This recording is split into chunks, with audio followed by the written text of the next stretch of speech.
Since the beginning of this series, we keep mentioning the same word, encryption. Data is encrypted in transit, data is encrypted at rest. But what does that really mean? Like, what is physically happening when a system encrypts something? Well, that is exactly what this is all about. We are going to open that black box.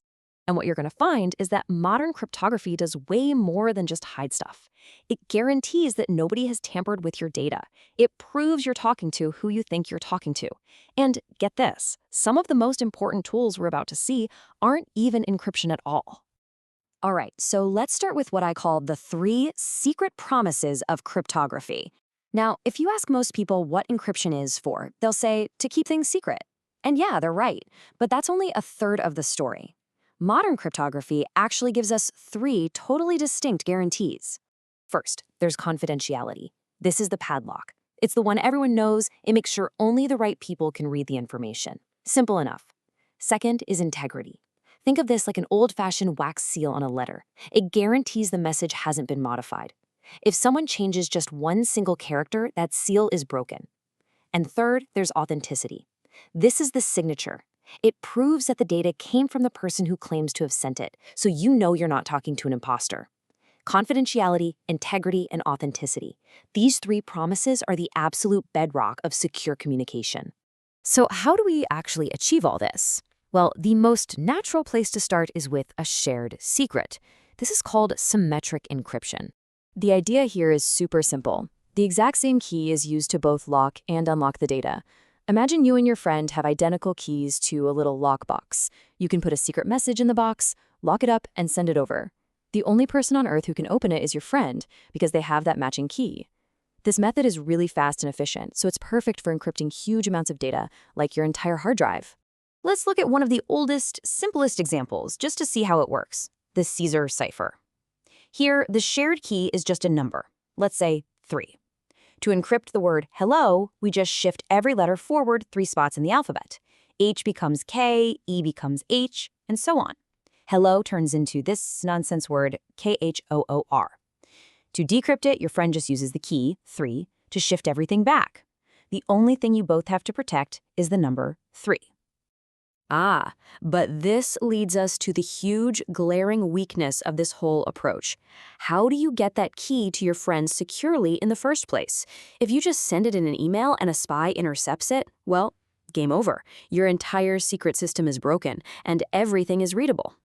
And this is where things get really, really clever.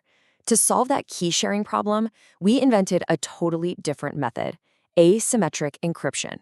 Now, with asymmetric encryption, you don't have one key. You have a pair of keys that are mathematically linked. One is public and one is private. The best way to think about it is like a mailbox. Your public key is the mail slot. You can give that out to everyone. Anyone can drop a message for you through that slot. But only you have the private key to actually unlock the mailbox and read the letters inside. It's a beautiful solution to the key exchange problem. So how does this magic work? It all relies on something called a mathematical trapdoor. It's basically a math problem that's super easy to do in one direction, but nearly impossible to reverse. For example, think about multiplying 2 huge prime numbers together. A computer can do that in a split second. But if I just give you the giant result, trying to figure out which 2 original primes I started with, that could take the world's fastest supercomputers billions of years. That's the trapdoor. Locking is easy, but unlocking without the private key is practically impossible. And there's another amazing trick you can do with this. If you run the process in reverse, you get what we call a digital signature. You use your private key to sign a message, then anyone in the world can use your public key to check that signature. And if it matches, it proves 2 of our promises in one go. Authenticity, because only you with your private key could have signed it, and integrity, because if that message were changed by even a single comma, the signature just wouldn't work anymore. Okay, time for our third and final cryptographical tool.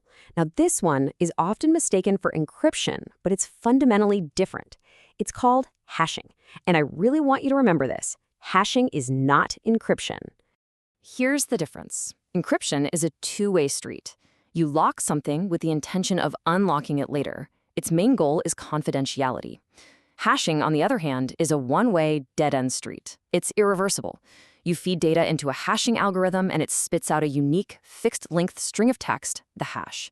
but you can never, ever go backward from the hash to the original data. Its main goal isn't secrecy, it's integrity.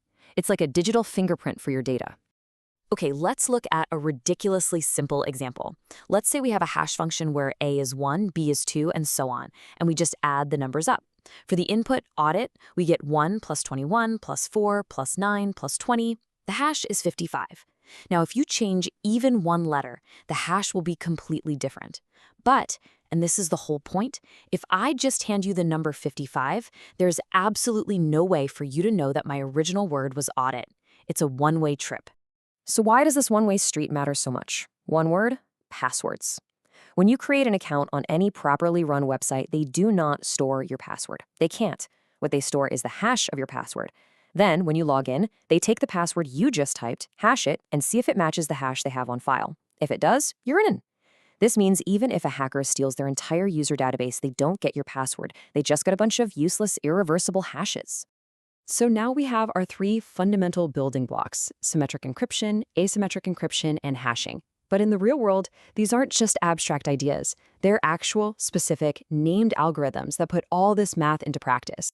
And you've probably seen these names floating around. For symmetric encryption, the modern gold standard is AES. For asymmetric, you'll almost always see RSA or ECC. And for hashing, you'll see things like SHA-256. The big takeaway here is that when someone tells you our data is encrypted, the right follow-up question is always, okay, but encrypted with what? Because, as you're about to see, the specific algorithm you use matters a lot. And the reason it matters so much is that these algorithms have a shelf life. They go stale. An algorithm that was considered ironclad 20 years ago might be child's play to crack today. This happens for a few reasons. 1, computers just get ridiculously faster, making brute force attacks easier. 2, smart mathematicians find new clever shortcuts to break the underlying math. And 3, the big one looming on the horizon is quantum computing, which threatens to make some of our most important asymmetric algorithms totally obsolete. And this isn't some far-off theory. It's happened over and over again. Take a look at the life and death of SHA-1. In 1995, it was a secure standard. By 2005, researchers were finding cracks. In 2017, the first real-world attack was proven to work. And by 2020, it was basically dead. Browsers wouldn't even accept it anymore. The same thing happens to older standards like DES and MD5. Using them today is just asking for trouble. So how do you manage this constant state of change? Well, it really comes down to 3 basic habits. First, you have to know what you're using. Keep a list, an inventory of all the crypto in your systems. Second, follow the guidance from experts like the National Institute of Standards and Technology, or NIST. Don't try to be a hero and pick algorithms yourself. And third, always plan for replacement. Treat every single algorithm you use as temporary, because, well, it is. And that really brings us to our final thought. The cryptographic locks we have today are incredibly strong against the kinds of keys we have today. But cryptography has always been a constant arms race between the code makers and the code breakers. So the question we have to leave you with is this: what happens when a fundamentally new kind of key, like a quantum computer, is finally invented?